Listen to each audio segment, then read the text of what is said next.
Ayo, segera download Quran Tadabbur, tafsir dalam genggaman Anda. Wahdahu la syarika lahu ta'ziman li sya'ni wa asyhadu anna Muhammadan abduhu wa rasuluhu da'ila ridwani. Allahumma salli alaihi wa ala alihi wa ashabihi wa ikhwani. Para ikhwan dan para akhwat yang dirahmati Allah Subhanahu wa taala. Alhamdulillah pada kesempatan kali ini kita bisa bertemu kembali dalam rangka mempelajari sifat-sifat Allah Subhanahu wa taala. Sebagaimana kita ketahui, ya, Allah memperkenalkan dirinya dalam Al-Qur'an. Hampir kita dapat dalam setiap lembaran Al-Qur'an. Situ Allah menyebutkan nama-namanya, ya, yang setiap nama-nama Allah mengandung sifat-sifat Allah Subhanahu wa taala, ya. Dengan semakin seorang mengenal nama-nama Allah dan sifat-sifatnya, maka dia akan semakin bertakwa kepada Allah. Sebagaimana perkataan sebagian salaf, man kana billahi a'raf kana minhu akhwaf. Ya, barang siapa yang semakin mengenal Allah Subhanahu wa taala, maka dia akan semakin takut kepada Allah Subhanahu wa taala. Ya, wali ibadatihi atlab, dan semakin semangat beribadah kepada Allah Subhanahu wa taala. Ya, wali ma'siyatihi ab'ad, dan semakin jauh dari maksiat kepada Allah Subhanahu wa taala. Barang siapa yang semakin mengenal Allah Subhanahu wa taala, semakin mudah baginya untuk khusyuk dalam salat. Ya, semakin mudah baginya untuk merasakan kelezatan manisnya iman tatkala beribadah kepada Allah Subhanahu wa taala, karena dia tahu siapa yang dia sembah. Sungguh benar pepatah orang Indonesia, tak kenal maka tak sayang. Ya, maka tentunya seorang berusaha mengenal sifat-sifat Allah Subhanahu wa taala, semakin banyak sifat yang dia pelajari, yang dia yakini, yang dia pahami, maka semakin dia mengagungkan Allah Subhanahu wa taala. Dan kita tahu bahwasanya sifat-sifat Allah semuanya adalah maha sempurna. Oleh karenanya ketika datang orang-orang musyrikin kepada Nabi sallallahu alaihi wasallam, kemudian berkata, "Ya Muhammad, sif lana rabbak." Wahai Muhammad, berikanlah kepada kami sifat-sifat Tuhanmu. Ya, apa sih sifat-sifat Tuhanmu? Maka Nabi sallallahu alaihi wasallam diturunkan kepada Allah surat Al-Ikhlas, ya, surat Al-Ikhlas, yaitu qul huwallahu ahad, Allahus samad, lam yalid wa lam yulad wa lam yakul lahu kufuwan ahad. Ya, surat ini disebut dengan Al-Ikhlas karena dia Al-Ikhlas artinya murni, murni hanya untuk menjelaskan sifat-sifat Allah Subhanahu wa taala. Ya, maka turunlah qul huwallahu ahad. Katakanlah Allah adalah Maha Esa. Allahus samad. As-samad yaitu maha sempurna dari segala sisi. Di antara tafsiran yang disampaikan oleh Ibnu Abbas, namanya as-samad itu segala maha sempurna dalam segala sisi. Ya. Kemudian Allahus samad, lam yalid wa lam yulad, tidak lahir dan tidak melahirkan dan tidak dilahirkan, wa lam yakul lahu kufuwan ahad, dan tidak satu pun yang serupa dengannya. Ini surat ini menunjukkan kesempurnaan sifat-sifat Allah Subhanahu wa taala, ya. Inilah surat yang turun khusus untuk menjelaskan sifat-sifat Allah. Saking begitu agungnya surat Al-Ikhlas sampai Nabi sallallahu alaihi wasallam menyatakan siapa yang baca surat Al-Ikhlas, dia seakan-akan telah membaca sepertiga Al-Qur'an. Dalam hadis kata Nabi sallallahu alaihi wasallam, "Ayajizu ahadukum an yaqra'a thulutsal Qur'an fi lailah?" Apakah salah seorang dari kalian tidak mampu membaca sepertiga Al-Qur'an dalam satu malam? Kata mereka, siapa ya Rasulullah? Kata Rasulullah sallallahu, "Qul huwallahu ahad, Allahus samad, lam yalid wa lam yakul lahu kufuwan ahad, thulutsul Qur'an." Surat Al-Ikhlas adalah sepertiga Al-Qur'an. Kenapa disebut sepertiga Al-Qur'an? Karena dia spesifik membahas tentang sifat-sifat Allah. Maka jadilah agunglah surat tersebut. Sama seperti Ayatul Kursi. Ayatul Kursi a'dhamu ayatin fi kitabillah, adalah ayat yang paling agung dalam Al-Qur'an, ya. Sebagaimana Nabi sallallahu alaihi wasallam ketika mengatakan kepada Ubay bin Ka'ab, "Ya Abul Munzir, ala u'allimuka a'dhama ayatin fi kitabillah." Ya. Maukah aku ajarkan kepada engkau ayat teragung dalam Al-Qur'an, ya. Yaitu apa? Ayatul Kursi. Allahu la ilaha illa huwal hayyul qayyum, la ta'khudhuhu sinatun wa la nawm, lahu ma fis samawati ma fil ard, man dzal ladzi yashfa'u indahu illa bi idzni, ya'lamu ma baina aydihim wa ma khalfahum, wa la yuhituna bi syai'in min ilmihi illa bima syaa', wasi'a kursiyyuhu samawati wal ard, wa la ya'uduhu hifdhuhuma wa huwal 'aliyyul 'azim. Ayat ini kenapa dikatakan ayat teragung? Karena isinya semuanya tentang pengagungan terhadap Allah, baik sifat-sifatnya, ya, kemahaannya, ya. Allahu la ilaha illa huwal hayyul qayyum. Dialah Allah Subhanahu wa taala yang maha hidup dan maha qayyum, yaitu maha menegakkan yang makhluk-makhluknya, ya. La ta'khudhuhu sinatu wa la naum. Allah Subhanahu wa taala tidak pernah ngantuk dan tidak pernah tidur. Lahu ma fis samawati ma fil ard. Seluruh yang ada di langit dan bumi adalah milik Allah Subhanahu wa taala. Man dzal ladzi yashfa'u 'indahu illa bi idzni. Siapa yang berani kasih syafaat di sisi Allah kecuali dengan izin Allah Subhanahu wa taala. Ya'lamu ma baina aydihim wa ma khalfahum. Allah mengetahui apa yang di depan mereka dan apa yang di belakang mereka. Wala yuhituna bi syai'in min ilmihi illa bima syaa'. Ya. Mereka tidak mengetahui, ya, sedikit pun tentang Allah Subhanahu wa taala kecuali yang Allah kehendaki. Wasi'a kursiyyu samawati wal ard. Sungguhnya kursi Allah meliputi langit dan bumi. Wala ya'udu hifdzuhuma. Dan sungguhnya Allah Subhanahu wa taala tidak repot baginya untuk mengurus langit dan bumi. Wa huwal aliyyul azim. Dan dia maha tinggi dan maha agung. Ini surat Al-Ikhlas menjadi sepertiga Al-Qur'an. Ayat kursi menjadi ayat teragung dalam Al-Qur'an. Kenapa? Karena dua-duanya bercerita tentang sifat-sifat Allah. Dua-duanya bercerita sifat Allah. Oleh karenanya seorang tatkala merenungkan tentang nama-nama Allah, sifat-sifat Allah, dia mendapat pahala yang tinggi, ya. Jangan kita baca hanya sekedar begitu saja sifat-sifat Allah, kita berhenti. Allah menceritakan tentang dirinya. Allah mengenalkan tentang dirinya.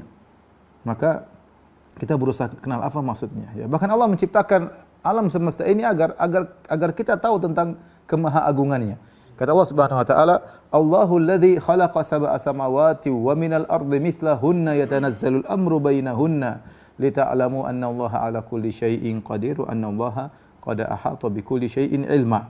Ya, di akhir surat At-Talaq kata Allah, dialah Allah Subhanahu wa taala yang telah menciptakan langit yang 7, ya. Kemudian juga Allah menciptakan bumi, ya, yatanazzal amru bainahunna, kemudian di antara keduanya turun perintah-perintah Allah Subhanahu wa taala. Jadi Allah ciptakan langit dan bumi dan mengatur apa yang ada di antara keduanya buat apa? Lita'lamu, agar kalian tahu. Annallaha 'ala kulli syai'in qadir, bahwasanya Allah Subhanahu wa taala maha kuasa atas segala sesuatu. Wa annallaha qad ahata bi kulli syai'in ilma, dan bahwasanya ilmu Allah meliputi segala sesuatu.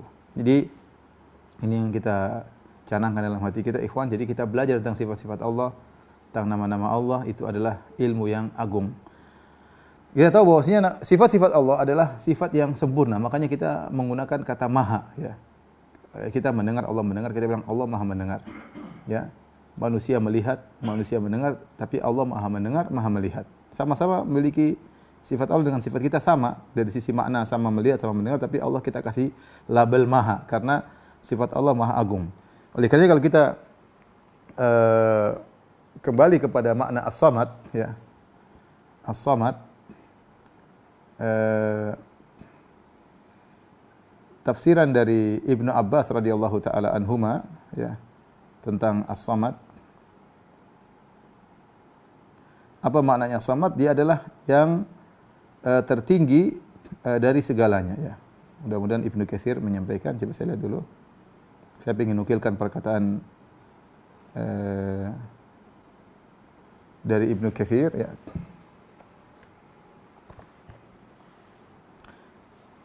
Jadi As-Samad yaitu maknanya adalah yang maha dalam segalanya. Dia adalah Dzul Azamah, ya, yang maha esa dalam keagungan, makhluk agung, tapi Allah Subhanahu wa taala adalah yang teragung. Sebentar ya, saya carikan dulu, ya.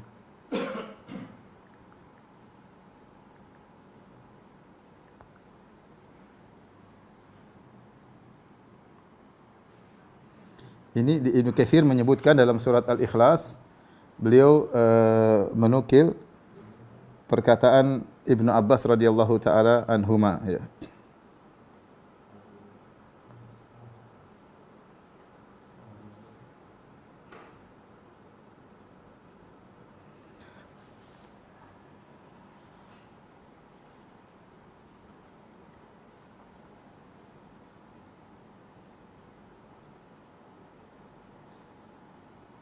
Ada nukilan Ibnu Abbas yang sangat bagus, ya, Bu. Sebentar saya cari dulu, ya.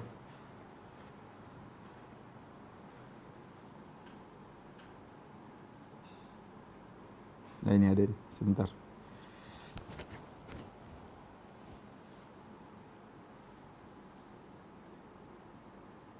Berkata Ibnu Abbas, ya, As-Samad huwa sayyid alladhi qad kamula fi su'dadihi. As-Samad adalah pemimpin yang sempurna dalam kepemimpinannya. Kita tahu makhluk memimpin, manusia memimpin, raja memimpin, tapi As-Samad adalah yang sempurna dalam kepemimpinannya. Wasyarif alladzi qad kamula fi syarafihi. Kata Ibnu Abbas, namanya As-Samad itu adalah yang mulia, yang telah sempurna dalam kemuliaannya. Kita tahu manusia juga banyak yang syarif. Wal azim, kata Ibnu Abbas, al azim alladzi qad kamula fi azamatihi. Al azim, As-Samad artinya yang maha agung, yang sempurna dalam keagungannya. Kemudian al-alim alladzi qad kamula fi ilmihi. As-Samad adalah yang maha berilmu, yang sempurna dalam keilmuannya. Al-Hakim alladzi qad kamula fi hikmatihi. As-Samad artinya Al-Hakim, yaitu yang maha bijak, yang sempurna dalam bijak kebijakannya. Ya. Kemudian wa huwa alladzi qad kamula fi anwa'is syaraf was su'dad. As-Samad adalah yang sempurna dalam segala model kemuliaan dan ketinggian. Jadi tafsir Ibnu Abbas ini ketika menjelaskan tentang makna As-Samad, menjelaskan bahwasanya antara manusia dengan Allah Subhanahu wa taala ada sama-sama sifat yang sama, tapi Allah yang sempurnanya. Tadi ilmu, keagungan, kemuliaan manusia juga kita bilang manusia agung. Ketika Rasulullah SAW menulis surat kepada Heraklius, kata Nabi, ila azimir Rum Herakl, kepada Heraklius pembesar azim, pembesar Romawi. Ya. Jadi manusia disifati dengan agung, Allah disifati dengan agung, tapi keagungan Allah maha sempurna. Dari sini kita tahu bahwasanya sifat-sifat Allah seluruhnya sempurna. Kita ambil contoh, misalnya maha mendengar. Ya. Pendengaran kita terbatas. Ya. Kita mendengar dalam frekuensi tertentu kita bisa dengar. Frekuensi lebih tinggi atau lebih rendah kita enggak dengar. Di sana ada misalnya suara-suara yang kita tidak dengar tapi didengar oleh sebagian hewan. Ya. Kenapa? Kemampuan pendengaran kita terbatas. Tapi kalau sudah jauh, ya kita juga tidak bisa dengar. Ya. Karena kejauhan kita tidak bisa dengar. Suara yang sangat melengking pun dia tidak kuat untuk mendengar. Oleh karena di antara yang mematikan manusia pada hari kiamat adalah tiupan sangkakala. Tiupan sangkakala yang sangat besar membuat manusia bisa meninggal dunia. Kenapa? Pendengarannya enggak kuat.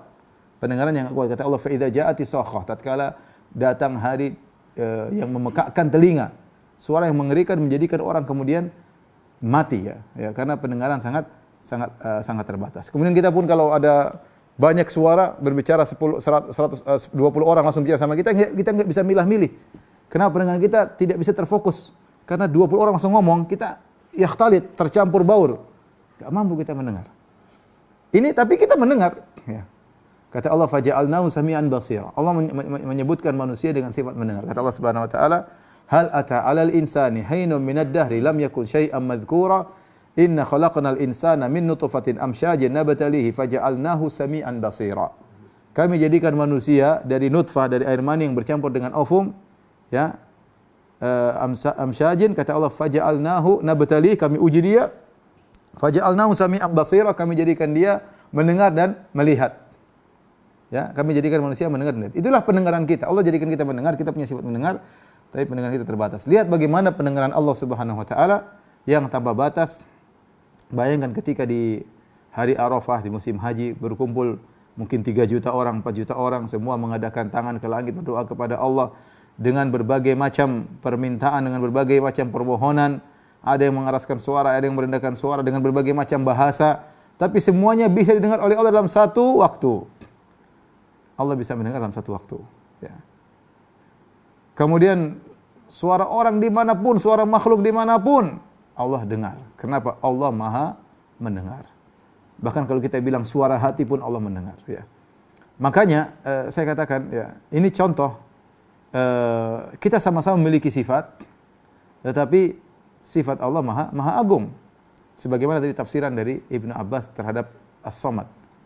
Kita manusia ada yang agung, Allah, tapi Allah maha agung. Manusia punya ilmu, Allah maha berilmu. Manusia mulia, Allah maha mulia. Bahkan Nabi SAW berusaha mendekatkan pemahaman ini. Contoh, ketika Nabi berbicara tentang masalah rahmat.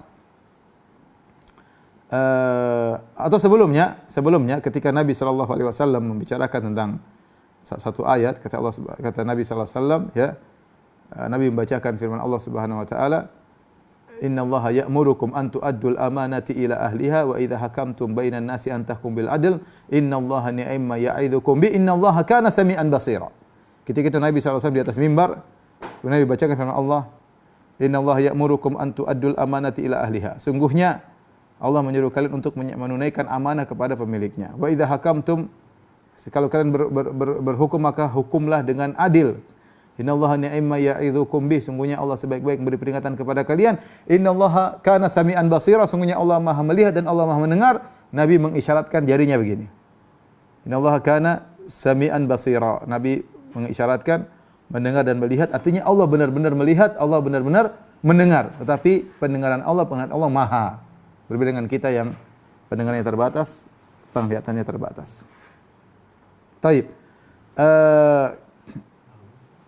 Demikian juga ketika Nabi SAW menjelaskan contohnya sifat rahmat. Kita memiliki sifat kasih sayang, Allah juga memiliki sifat kasih sayang. Ya. Tetapi kasih sayang Allah dengan kita jauh berbeda. Ya, ini sudah sering saya sampaikan. Ketika suatu hari Nabi SAW melihat ada seorang ibu yang kehilangan anaknya, kemudian mencari-cari anaknya, kemudian akhirnya dia dapat anaknya setelah kehilangan anaknya, maka dia pun peluk anaknya, dia dekap anaknya, dia susuin anaknya. Ya. Dan inilah bentuk kasih sayang tertinggi di alam semesta, kasih sayang seorang ibu terhadap anak. Tidak ada yang melewati kasih sayang seorang ibu terhadap anak. Terlebih lagi anaknya, dia baru kehilangan anaknya. Dia baru kehilangan anaknya, kemudian dia dapati, setelah itu maka benar-benar puncak kasih sayang. Kalau kita mau gambarkan kasih sayang terhebat di dunia, kasih sayang ibu ini. Baru kehilangan anaknya, dia cari-cari, kemudian dia dapati, anaknya dia dekap. Nabi ketika melihat suasana seperti itu, Nabi bilang kepada para sahabat, ya, atarawna anna hadhihi taridatun waladaha finnar. Kata Nabi, wahai para sahabatku, menurut kalian ibu ini akan melemparkan anaknya di api? Ibu yang sangat sayang kepada anaknya akan melemparkan anaknya ke api? Kata para sahabat, tentu ya Rasulullah, tentu tidak. Tidak mungkin. Wahiya taqdiru alla antatrudaha atatrahaha. Dan dia mampu untuk tidak membuang anaknya di api, tentu dia akan tahan. Maka Nabi mengatakan, lallahu arhamu bi ibadihi min hadhihi bi waladiha. Allah lebih sayang kepada hamba-hambanya daripada kasih sayang seorang ibu terhadap anaknya. Ya, di sini dalil rahmat Allah agung. Manusia punya rahmat, tapi rahmat Allah agung. Ya. Kita merahmati, Allah juga merahmati, tapi rahmat Allah agung. Ya. Dan itu berlaku pada setiap sifat-sifat Allah. Contoh ketika Nabi menggambarkan tentang kegembiraan Allah. Nabi jelaskan, ketika seorang berjalan di tengah padang pasir, kemudian dia membawa ontanya beserta bekalnya di tengah padang pasir, tiba-tiba ontanya pergi, ucul, kabur dari dia bersama makanannya, bersama bekalnya. Ketika di tengah padang pasir dia tahu ontanya pergi, maka dia pun akhirnya pasrah, mau apa lagi? Tidak mungkin dia mengejar ontanya sementara di tengah padang pasir. Maka dia pun fattaja'a tahta dhilli syajarah, maka dia pun pergi ke bawah sebuah pohon. Kemudian dia pun berbaring menunggu kematian. Kematian datang secara perlahan kepadanya, kehausan, kelaparan. Dan dia sudah qad ayisa min rahilati, dan dia sudah putus asa ontanya bisa balik. Ya sudah, dia merasa akan meninggal dunia. Fa bainama huwa kadzalik, tatkala dia dalam kondisi pasrah akan mati, ya, idh huwa biha qa'imah, tiba-tiba ontanya datang. Tiba-tiba ontanya datang, fa akhadha bi khitamiha, maka dia pun pegang tali kekang onta tersebut. Saking gembiranya dia berkata, Allahumma anta abdi wa ana rabbuki. Allah, sungguh aku adalah Tuhanmu dan engkau adalah hambaku. Kata Nabi, akhta'a min syiddatil farah. Dia salah ngomong karena saking gembiranya. Sampai dia bilang, terima kasih ya Allah, engkau hambaku dan aku Tuhanmu. Ini hamba gembira, luar biasa kegembiraannya. Merasa mati tiba-tiba hidup. Ternyata kegembiraan Allah lebih daripada ini. Kata Nabi, Lallahu asyaddu farahan bi taubati abdihi hina yatubu ilaihi. Sungguhnya Allah lebih bergembira dengan taubatnya seorang hamba kepada Allah daripada gembiranya orang ini. Daripada gembiranya orang ini. Ini Rasulullah menjelaskan. Gembira-gembira, kemudian sayang-sayang. Rasulullah SAW jelaskan. Allah mendengar, Allah melihat. Ya. Ini semua Rasulullah jelaskan, kita kaum muslimin menerima dengan kita paham ya sudah. Tapi Allah bedanya, Allah Maha. Itu aja, selesai. Ya. Para sahabat dahulu juga ngerti itu semua. Ya. Kemudian tidak timbul pertanyaan dalam diri mereka, Allah melihat berarti bagaimana cara melihatnya? Enggak, mereka enggak pernah tanya begitu. Ya. Allah mendengar berarti ada telinganya, ada ininya, ada enggak. Allah berbicara apakah ada pita suara? Enggak, mereka enggak pernah nanya-nanya, itu bukan urusan Tuhan, bukan urusan mereka. Tapi mereka tahu Allah berbicara, Allah melihat, Allah mendengar, Allah menyayangi, Allah gembira dan yang lainnya.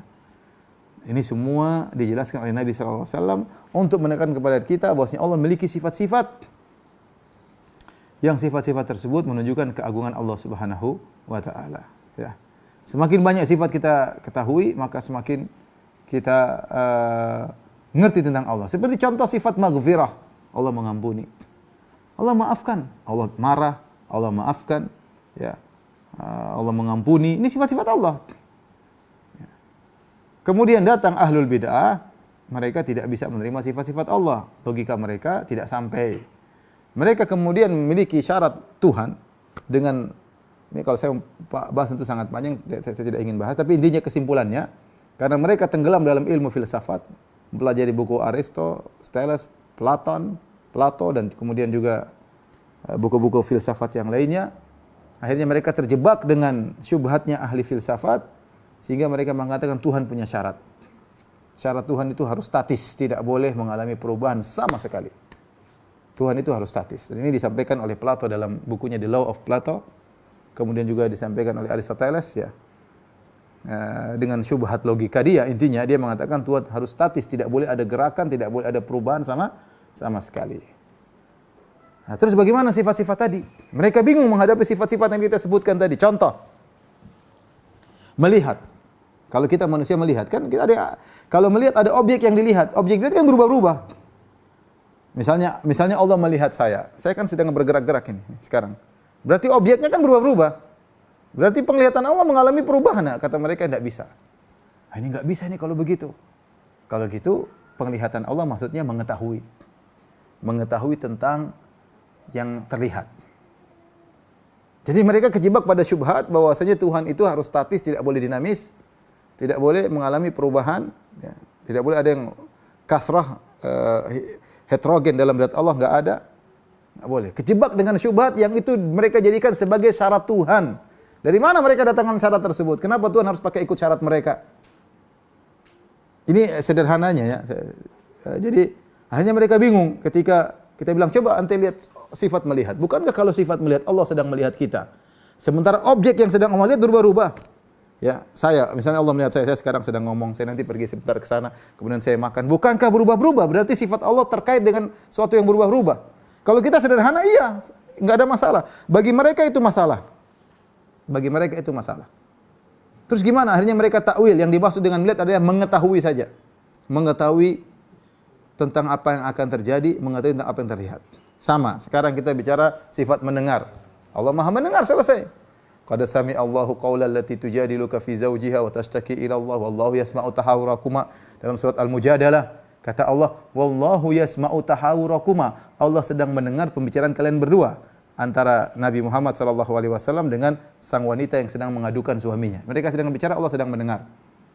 Mereka bingung lagi. Kalau mendengar berarti ada objek yang dengar suara.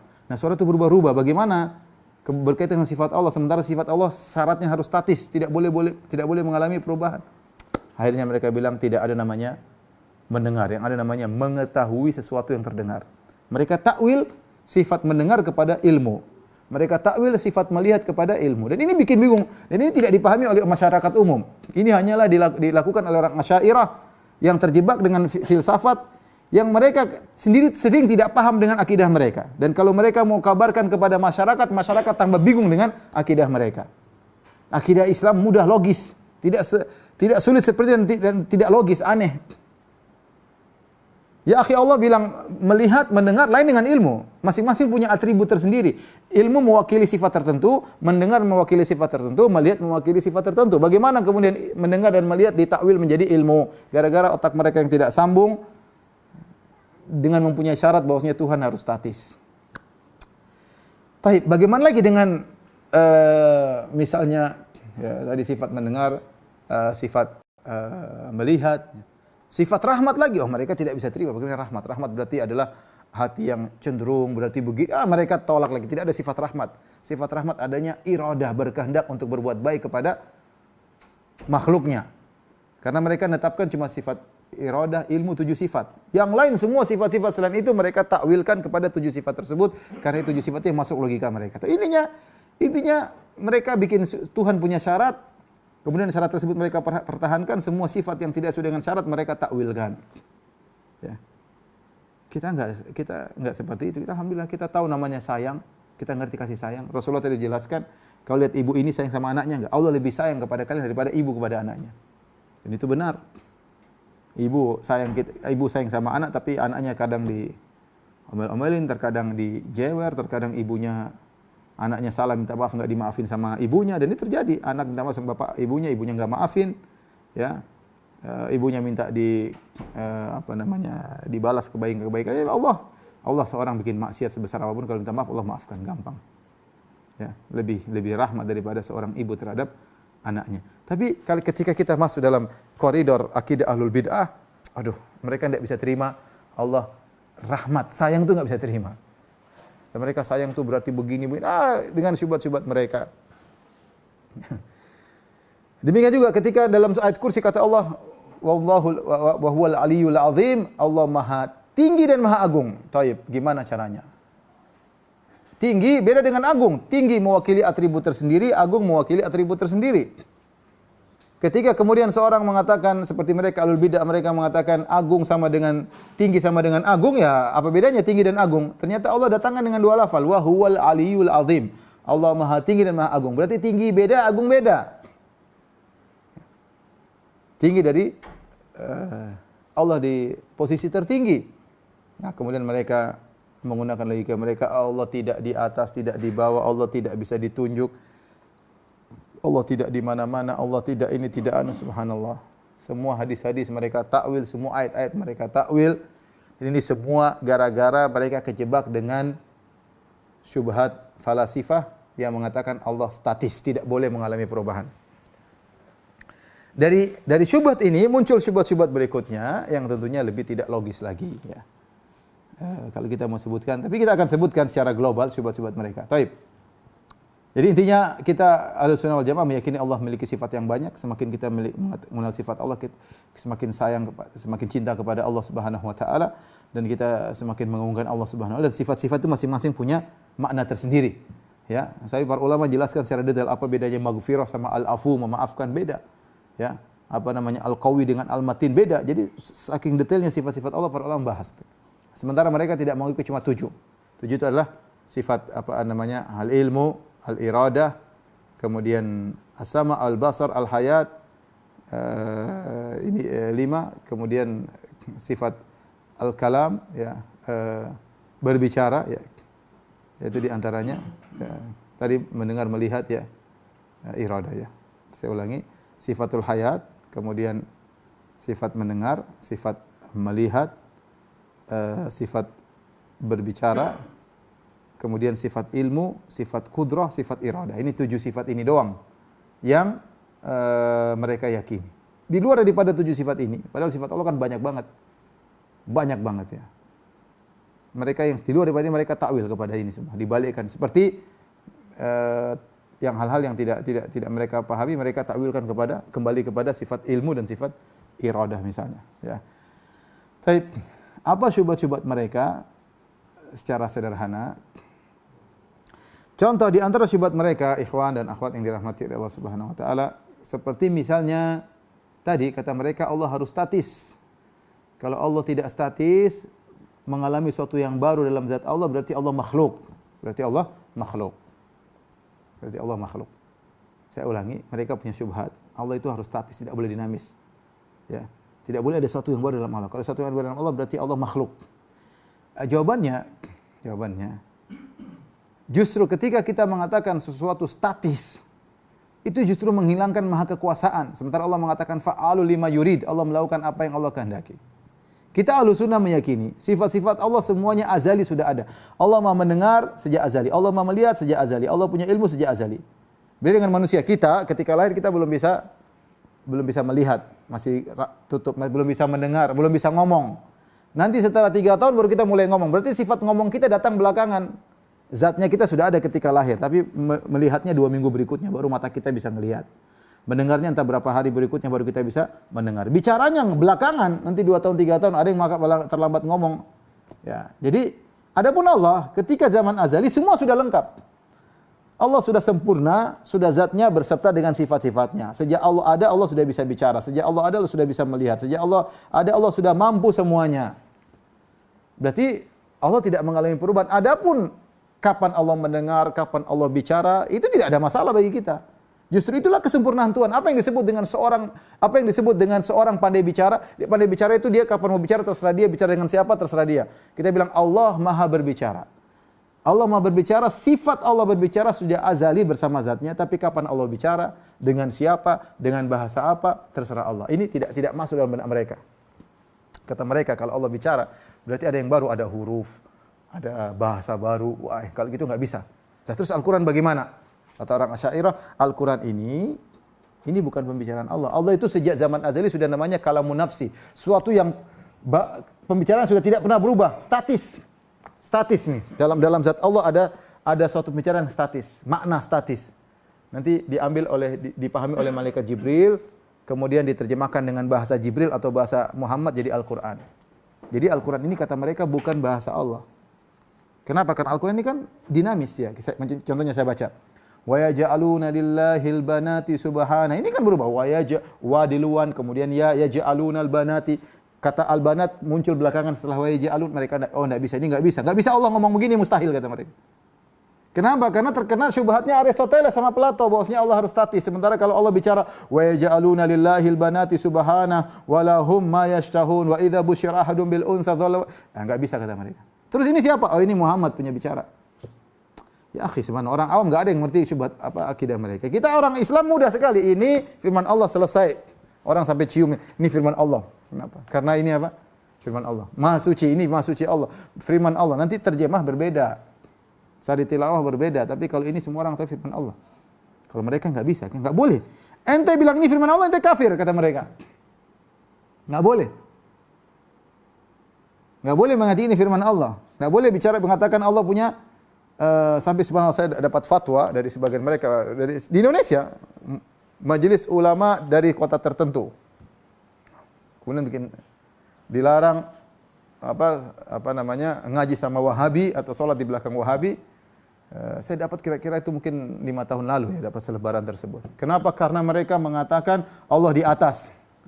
Yang kedua karena mereka mengatakan Allah berbicara dengan suara. Subhanallah. Gara-gara kita meyakini Allah berbicara dengan suara yang didengar oleh Nabi Musa, Allah dialog sama Nabi Musa, Allah dialog sama Nabi Muhammad. Justru mereka menganggap kita kafir gara-gara meyakini tersebut. Kata mereka, enggak, Allah enggak ada bicara pakai suara. Terus ini gimana kalau enggak pakai suara? Terus ini apa ini? Oh, ini suaranya, ini bahasanya Muhammad, bahasa Jibril. Baik, kita bantah. Jadi kita bilang Allah tidak statis. Tapi Allah bukan suatu yang dari tidak ada menjadi ada. Allah sudah azali bersama sifat-sifatnya. Tetapi ketika Allah sudah punya sifat berbicara, Allah bicara kapan saja dengan topik apa saja kepada siapa saja, terserah Allah. Mudah-mudahan antum paham. Yang kedua kita bantah mereka, dan ini dibantah ahli filsafat kepada mereka. Jadi orang Asy'ariyah enggak bisa bantah ahli filsafat. Ahli filsafat bantah mereka. Kata ahli filsafat, kalau antum bilang Allah statis, logikanya sederhana, Allah statis. Terus bagaimana? Dulu kan Allah sendirian. Allah sendirian, Allah statis. Coba saya jelaskan.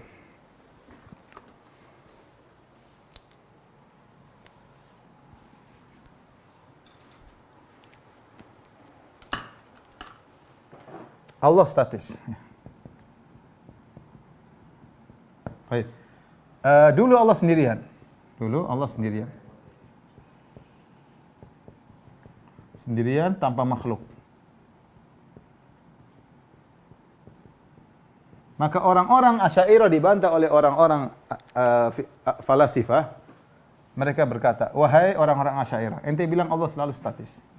Jelaskan kepada kami bagaimana proses penciptaan makhluk. Jelaskan bagaimana proses penciptaan makhluk.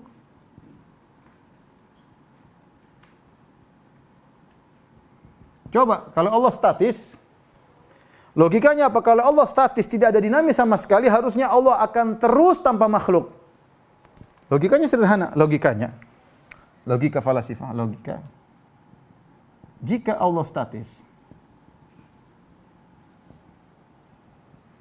tidak ada sesuatu yang baru sama sekali. Suatu sebab yang baru sama sekali. Seharusnya tidak ada makhluk.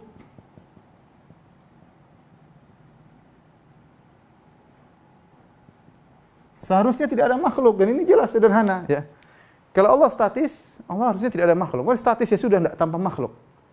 Berarti bagaimana dia bisa menciptakan makhluk? Kalau kita Ahlussunnah gampang. Allah dulu sempurna. Ketika Allah ingin menciptakan, ya Allah punya kehendak baru. Idza arada syai'an an yaqula lahu kun fayakun. Dalam Al-Qur'an ada, jika Allah menghendaki sesuatu, Allah tinggal bilang kun fayakun. Jadi jika Allah berkehendak, berarti ada sesuatu Allah berkehendak baru. Sifat kehendak Allah azali, tapi Allah berkehendak ini, berkehendak anu, itu baru. Enggak ada masalah. Masalahnya di mana? Kenapa ente harus menyaratkan Tuhan tidak boleh ada suatu kehendak baru, harusnya kehendaknya semuanya sudah azali. Inilah mereka terjebak dengan satu pemikiran yang mereka anggap suatu absolut. Tidak boleh diotak-atik, padahal ini tidak absolut.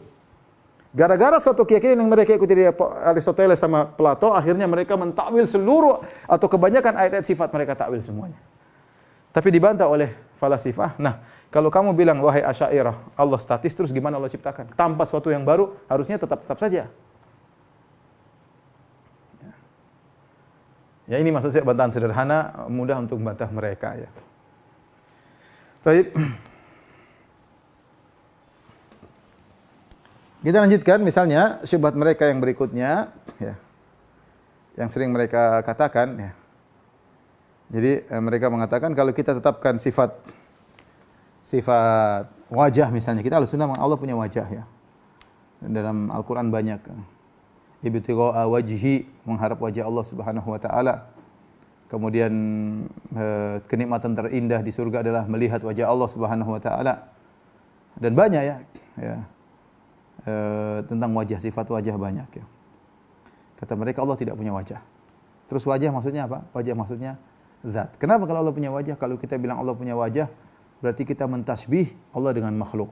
Saya bilang jawabannya mudah, tidak sesuatu yang sama lafalnya berarti hakikatnya sama. Ya, kita bilang bukankah Allah punya zat? Kita punya zat. Atau antum bilang Allah enggak punya zat? Kalau Allah enggak punya zat berarti Allah enggak ada. Allah punya zat, kita punya zat. Apakah zat Allah sama dengan zat kita? Jawabnya berbeda. Kalau begitu, kalau zat Allah beda dengan zat kita, sama wajah Allah beda dengan wajah kita, selesai urusan. Kenapa kamu harus bayangkan kalau punya wajah berarti seperti wajah kamu? Terus kamu tolak. Yang bilang wajah Allah seperti wajah kamu siapa? Zat Allah beda dengan zat kamu, maka wajah Allah beda dengan wajah kamu. Ini bantahan pertama. Bantahan kedua, kalau kamu mengartikan wajah berarti adalah zat, itu adalah kata orang majas, menyebutkan sesuatu sebagian mewakili seluruhnya. Seperti kita mengatakan, saya belum lihat batang hidungnya. Batang hidung maksudnya saya belum lihat dia seluruhnya. Diungkapkan dengan batang hidung sebagai perwakilan dari seluruh tubuh. Ya, tapi diungkap batang hidung. Yang dimaksud batang hidung adalah zat seluruhnya. Kita bilang, kalau kamu anggap wajah Allah seperti tadi, batang hidung mewakili zat, wajah itu maksudnya mewakili zat, kita bilang, oke, kita setuju, enggak apa-apa. Allah sebutkan wajah maksudnya zat. Tetapi tidak mungkin majas itu terjadi kecuali kepada zat yang benar-benar punya wajah. Tidak boleh kita menjadikan wajah sebagai perwakilan dari zat, kecuali zat itu benar-benar punya wajah. Baru kita bisa katakan wajah maksudnya zat. Kalau zat tersebut tidak punya wajah, maka tidak bisa kita jadikan wajah sebagai perwakilan dari zat. Contoh, saya tidak mungkin bilang batang hidung kecuali kepada manusia, karena manusia itu punya batang hidung. Saya bilang, saya belum lihat batang hidungnya, maksudnya dia belum muncul seluruhnya. Tapi kalau saya bilang batang hidung kepada meja, nggak cocok. Saya belum lihat batang hidung meja. Nggak bisa kita bilang batang hidung kepada meja, karena meja nggak punya batang hidung. Sehingga kita tidak bisa mengungkapkan batang hidung meja sebagai perwakilan zat meja. Kenapa? Karena meja tidak punya batang hidung. Ketika saya bilang wajah perwakilan daripada zat Allah, berarti Allah punya zat. Sama seperti gambaran yang di manusia. Kita terkadang menggunakan tangan sebagai majas. Ya, kita bilang orang itu ringan tangan. Maksudnya mudah membantu. Tapi tidaklah kita mengatakan dia ringan tangan sebagai mudah membantu dirinya, karena memang dia punya tangan, sehingga istilah tangan itu menjadi istilah untuk mengungkapkan mudah membantu. Seandainya dia tidak punya tangan, maka tidak mungkin kita pakai istilah tersebut. Ya. Tidak mungkin kita pakai istilah tersebut. Makanya tidak kita mendengar anjing itu ringan tangan. Enggak mungkin ringan tangan. Anjing orang punya kaki semua, enggak ada. Dia enggak punya tangan, kita enggak bilang anjing itu ringan tangan, suka bantu pemajikannya. Enggak, kita enggak pakai gitu. Kenapa? Karena anjing tidak punya tangan. Justru saya bilang kalau kita mengikuti perasaan kalian yang mengatakan maksudnya adalah wajah adalah ibarat daripada zat, tangan ibarat dari kedermawanan, maka kita bilang kalau kita pun setuju dengan takwil-takwil tersebut, maka kita katakan ini semakin menunjukkan bahwasanya Allah punya wajah dan Allah punya tangan. Taib. Ini model bantahan berkaitan dengan sifat-sifat zatiyah. Contoh lagi syubhat yang mereka sampaikan. Contohnya, misalnya dari sifat rahmat. Allah murka, misalnya kita dalam Al-Sunnah Allah murka. Inna rabbi qad ghadibal yauma ghadaban lam yaghdab mithlahu qablahu wala ba'dahu. Ketika orang datang kepada Nabi Adam, wahai Adam, berikanlah syafaat kepada kami agar Allah datang mulai persidangan. Kata Adam, bagaimana saya mau memberi syafaat? Inna rabbi qad ghadibal yauma, sungguhnya Rabbku telah murka pada hari ini. Ghadaban dengan suatu kemurkaan, lam yaghdab mithlahu qablahu wala ba'dahu. Allah tidak pernah murka seperti ini sebelumnya dan Allah tidak pernah murka setelahnya seperti ini. Jadi ini murka yang baru. Mereka repot untuk memahami hadis ini. Kata mereka murka tidak mungkin, Allah enggak mungkin murka. Yang kedua, apalagi murka yang baru. Karena mereka tadi Allah statis, enggak mungkin ada sesuatu yang baru.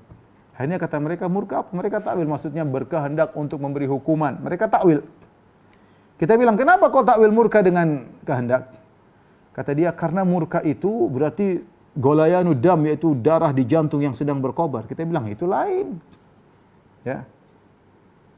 Itu murkanya manusia. Kalau Allah tidak murkanya demikian, tidak. Dari mana? Kita malaikat kan bisa marah. Malaikat saja tidak punya darah tercipta dari cahaya. Apakah malaikat kalau marah berarti jantungnya ada darahnya? Oh, malaikat saja tidak ada darahnya. Tercipta dari cahaya. Nah, kalau malaikat saja marah, ya, tanpa harus ada darah yang bergejolak, apalagi Allah Subhanahu wa taala. Kenapa kau harus melazimkan kalau Allah murka berarti harus punya jantung, kemudian jantungnya bergejolak? Ini satu. Yang kedua, bukankah gejolak jantung itu bukan sebab marah, tapi dia efek dari marah, ya. Adapun kemarahan sendiri bukan berarti harus jantung bergejolak, ya. Ya, jadi intinya kita bilang marah Allah tidak sama dengan marah manusia. Terus kau artikan apa kalau begitu? Kata Asy'ariyah, maksud kami namanya marah itu berkehendak untuk memberi hukuman. Taib, kita bilang sama dia. Bukankah manusia juga berkehendak?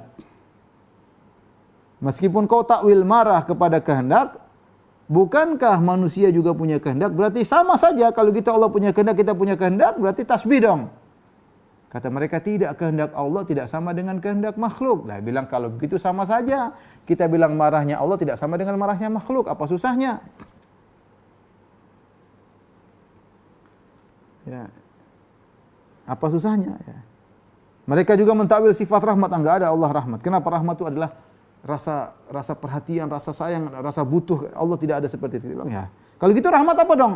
Rahmat adalah iradatul khair, iradatul sawab, yaitu ingin memberikan kebaikan, memberikan ganjaran kepada orang yang dikehendaki. Kita bilang, bukankah manusia juga punya sifat kehendak? Kau kan punya sifat kehendak. Oh iya, saya punya sifat kehendak. Terus berarti kau tasbih dong, Allah punya sifat kehendak sama dengan manusia punya sifat kehendak. Oh tidak, kehendak Allah tidak sama dengan kehendak manusia. Kita bilang, lah kalau begitu juga sama. Kasih sayang Allah tidak sama dengan kasih sayang manusia. Kasih sayang Allah maha kasih sayang. Kasih sayang manusia cuma sedikit, enggak ada nilainya dibandingkan dengan kasih sayang Allah. Dialah Ar-Rahman, Ar-Rahim. Jadi intinya, mereka ini ahlul bidah ini, mereka sudah terjebak dengan pemikiran-pemikiran filsafat yang mereka sebut dengan qat'iyat. Qat'iyat itu adalah suatu logika yang tidak boleh diragukan lagi. Ya, namanya qat'iyat, atau mereka bilang ini perkara-perkara absolut. Sehingga semua ayat-ayat dan hadis tatkala dianggap bertentangan dengan absolut yang mereka anggap absolut harus ditakwil. Sehingga Razi punya konun namanya Qanunul Kulli Taqdimul Akal ala Naql. Razi punya buku, dia tulis tentang konun yang suatu undang-undang komprehensif. Kata dia, jika akal bertentangan dengan dalil, maka didahulukan akal daripada dalil. Ini semua karena dia menganggap apa yang telah ditetapkan oleh falasifah, ahli filsafat itu suatu qat'iyat yang tidak bisa diselisihi. Ya, sehingga hadis-hadis, ayat-ayat dia takwil. Semuanya adalah logika-logikaan ya, logika-logikaan. Taib, kita bicara misalnya sifat ulu. Tadi kita sudah bicara tentang sifat rahmat, sifat ghadab, kemudian sifat wajah, syubhat. Syubhat misalnya sederhana, sifatul ulu. Dan ini baru saya bahas masalah sifatul ulu. Ya. Dan itu mereka ungkapkan, kata mereka, kalau Allah di atas berarti Allah butuh kepada yang di bawah, berarti yang di bawah lebih lebar daripada Allah. Sehingga Allah tidak mungkin di atas. Kita bilang, ya, itu logika yang salah. Tidak semua yang di atas butuh kepada yang di bawah, dan tidak semua yang di atas lebih kecil dari di bawah. Contoh antara bumi dan langit, selesai. Bumi dan langit, langit lebih di atas, langit lebih lebar, langit tidak butuh bumi, dan langit lebih luas daripada bumi. Kalau kita Allah di atas, Allah bukan berarti lebih kecil daripada alam semesta, daripada arsy. Allah lebih besar daripada arsy, dan Allah tidak butuh kepada arsy. Makanya Razi mengatakan, kalau Allah di atas arsy, kalau arsy jatuh, Allah ikut jatuh dong. Ya, kita bilang enggak seperti itu. Justru langit dan alam semesta ini Allah yang jaga. Innallaha yumsiku samawati wal ard an tazula. Allah memegang langit dan bumi agar tidak bergeser, agar tidak jatuh ya. Ya, jadi ini adalah perang apa? Logika-logikaan. Ketika mereka sudah menolak sifat-sifat Allah, tapi di antara rahmat Allah Subhanahu wa taala, meskipun mereka tenggelam dengan logika, tapi fitrah mereka tetap masih jalan ya. Makanya ketika mereka berbicara tentang Allah, mereka selalu tunjuk ke atas. Ya, Allah mereka tunjuk ke atas. Ada lagi dan cara syubhat yang lucu yang mereka katakan, syubhat yang lucu. Baru-baru ada yang mengatakan, kenapa kita berdoa tangan ke atas? Kata dia, karena kiblat doa adalah di atas. Kiblat doa adalah di atas. Ini adalah kekonyolan. Meskipun disampaikan oleh sebagian ulama, tapi ulama terkena syubhat. Ya. Kalau kita kembali kepada para salaf, tidak ada seorang pun yang mengatakan kiblat doa adalah langit. Semua kiblat doa ya kiblat salat sama ke Ka'bah.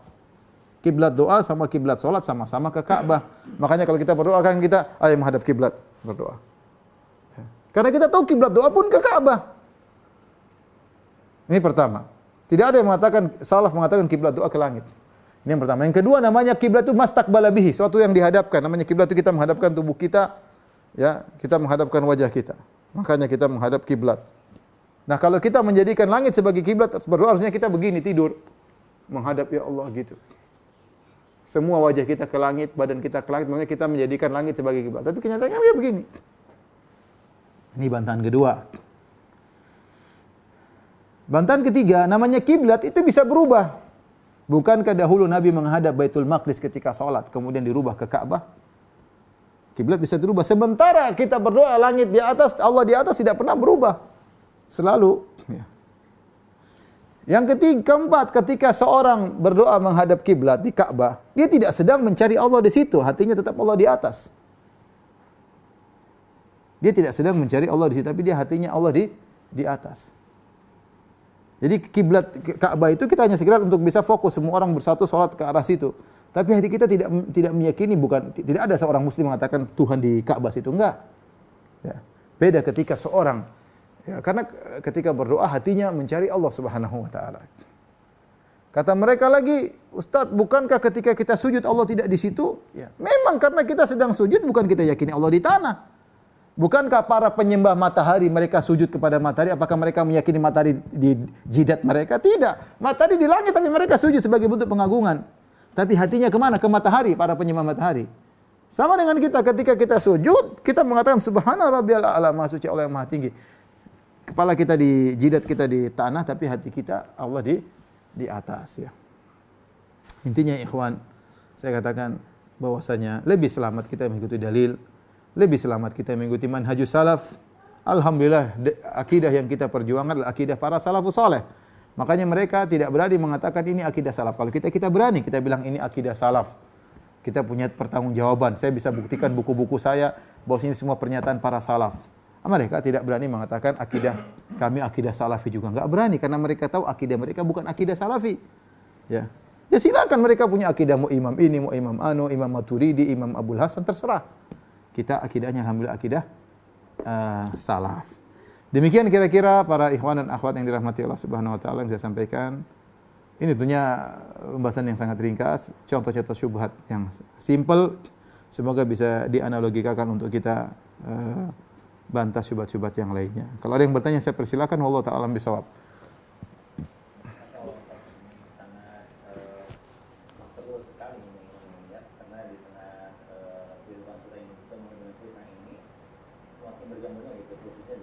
Besarin. Kayak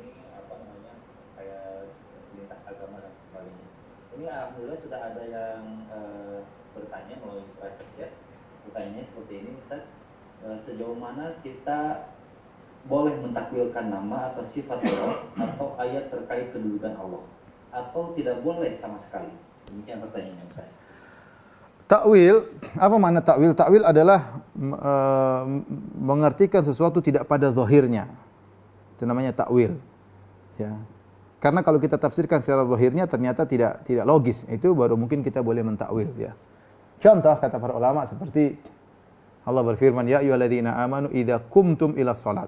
Secara bahasa artinya wahai orang beriman, jika kalian telah berdiri untuk salat, maka berwudulah. Ya, padahal namanya wudu sebelum salat.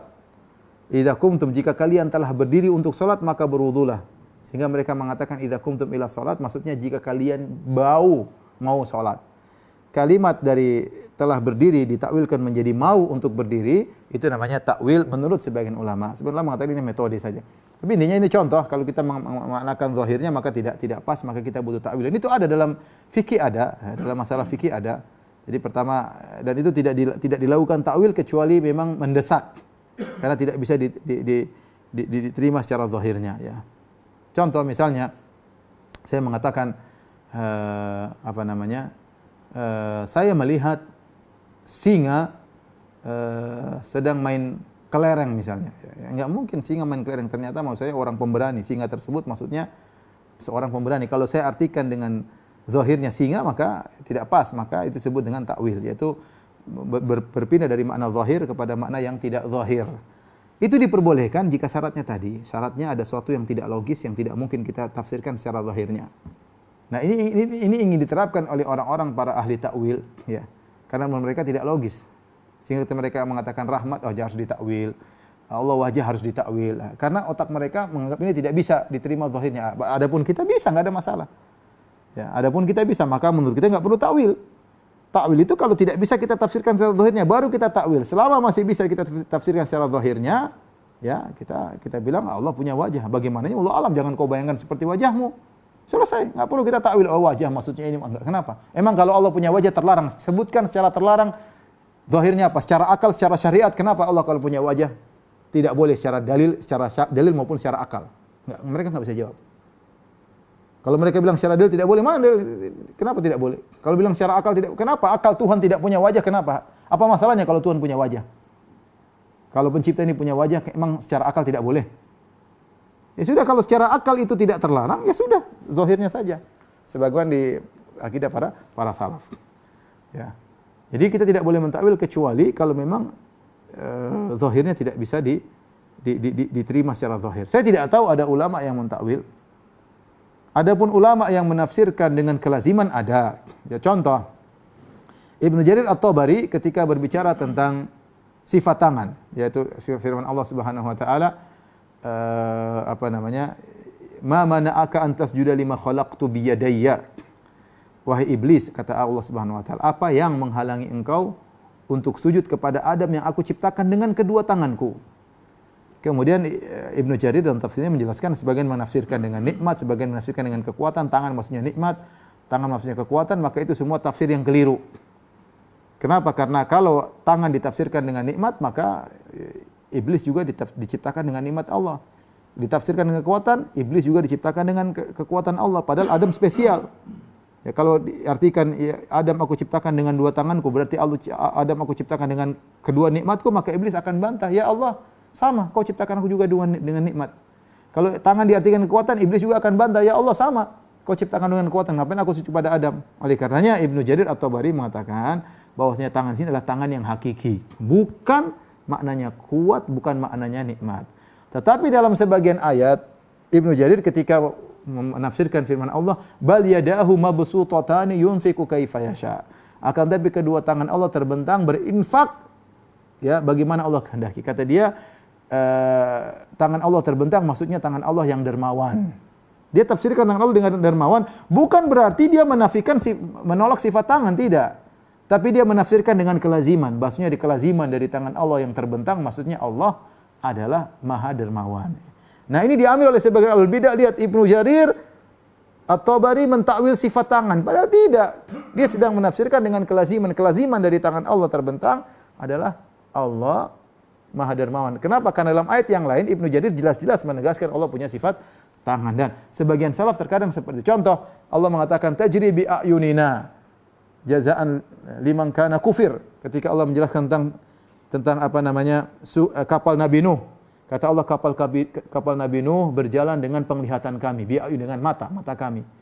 Kemudian ditafsirkan oleh sebagian salaf dengan perhatian dari kami, dengan penjagaan dari kami. Kata mereka, lihat, para salaf mentakwil mata atau penglihatan dengan penjagaan. Padahal bukan, itu hanya kelaziman dari Allah perhatikan, Allah jaga mereka, maksud dari Allah lihat mereka, maksudnya Allah perhatikan. Bukan para salaf sedang menolak sifat matanya Allah Subhanahu wa taala, ya. Seperti itu. Dan ini dianggap oleh sebagian orang dengan takwil, padahal itu bukan takwil, itu tafsir dengan kelaziman. Karena para salaf menetapkan sifat-sifat tersebut. Wallahu a'lam bishawab. Demikian, assalamualaikum warahmatullahi wabarakatuh.